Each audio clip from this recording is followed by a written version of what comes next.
શિવ સત્ય અને સનાતન ભજન ભક્તિ અને ભોજનનો સમન્વય એટલે ગિરનારની તળેટીમાં થતો ભવનાથનો મેળો। આ વાત વિરાસતની થઈ, પરંતુ આજે વાત કરવી છે રોજગારીની। ભવનાથનો મેળો સ્થાનિક સ્તર પર એટલી રોજગારી પેદા કરે છે કે તેની કલ્પના પણ નહીં કરી શકો। જ્યાં લાખો શ્રદ્ધાળુ ઉમટે છે તેને પગલે અર્થતંત્રને કેટલો લાભ થાય છે જુઓ।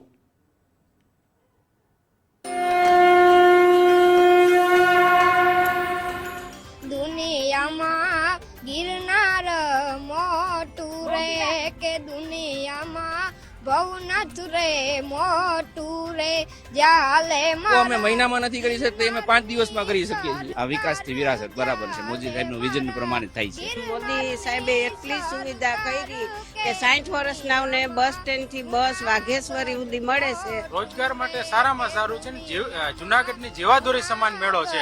મોટું રે વિકાસ ભી, વિરાસત ભી અને હવે રોજગારી પણ। આ દ્રશ્યો છે ગિરનારની તળેટીના। લાખો ભક્તો શ્રદ્ધાળુ ગિરનારની ગોદમાં પહોંચી ગયા છે। જય જય ગિરનારી, લોટા ભર ખબર લે હમારી ના નારા ગુંજી રહ્યા છે। સાથે જ આ મેળાને પગલે નાના મોટા વેપારીઓમાં આનંદ જોવા મળી રહ્યો છે। મિની કુંભની સ્થાનિક માર્કેટમાં મોટી અસર જોવા મળી રહી છે। તંત્ર અને સરકાર દ્વારા વેપારીઓ માટે પણ અનેક સુવિધા પૂરી પાડવામાં આવી છે।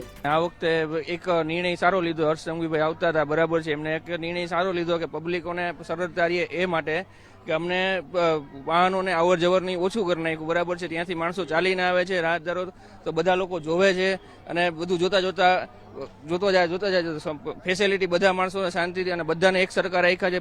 પ્લસ પોલીસનો સપોર્ટ પણ અમને સારો મળે છે, કોઈ અમને અગવડતા પડતી નથી અને ધંધો કરવાની પણ મજા આવે છે। સારું છે, મોદી સાહેબે બહુ અમને સહાય કરી છે, એને પર્સનલ લોન પણ આપે છે, સારું છે એમ। આધ્યાત્મની સાથે આર્થિક વિકાસની સરિતાનો સંગમ ગિરનારની તળેટીમાં જોવા મળી રહ્યો છે। 10 થી 15 લાખ લોકો 5 દિવસમાં આ મેળાની મુલાકાત લેશે તેવી આશા સેવાઈ રહી છે।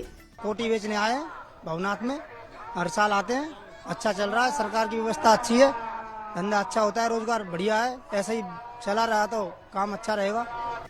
વિરાસત પણ વિકાસ પણ આ સૂત્ર વડાપ્રધાન નરેન્દ્ર મોદીએ આપ્યું છે। વડાપ્રધાન નરેન્દ્ર મોદીની આ દીર્ઘ દ્રષ્ટિને પગલે સરકાર અને તંત્ર દ્વારા અનેક પગલાં લેવામાં આવ્યા, તેની અસર ભવનાથના મેળામાં જોવા મળે છે।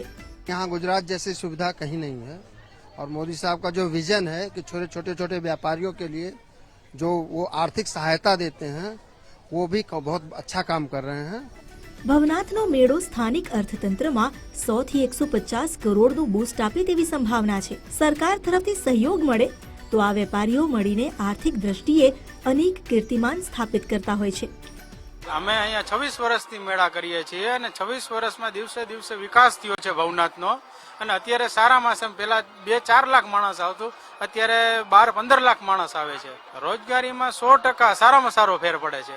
લોકોની વ્યવસ્થા પૂરી પાડવામાં એસડીએમ સાહેબ, કલેક્ટર સાહેબનો જે રોલ છે, યાત્રુને કોઈ પ્રોબ્લેમ ન થાય એ માટે, અને વ્યવસ્થા સારી હોય તો પબ્લિક આવે, અને પબ્લિક આવે તો અમારા ધંધા અને રોજગારમાં ઘણો બધો સારો એવો વધારો થાય છે।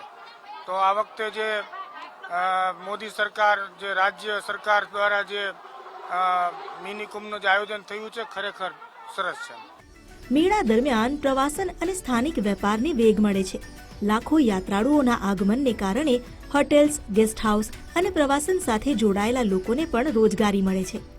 સુવર્ણરેખા નદીના કિનારે ભરાતો આ ભવનાથનો મેળો સંસ્કૃતિની સાથે સાથે આર્થિક સદ્ધરતા પણ લાવે છે। મિનિકુંભ કહેવાતો આ મેળો સ્થાનિક અર્થતંત્ર પર મોટી અસર પેદા કરે છે। ઉમંગ રાવલની સાથે રહીમ લાખાણી, ગુજરાત ફર્સ્ટ, જૂનાગઢ।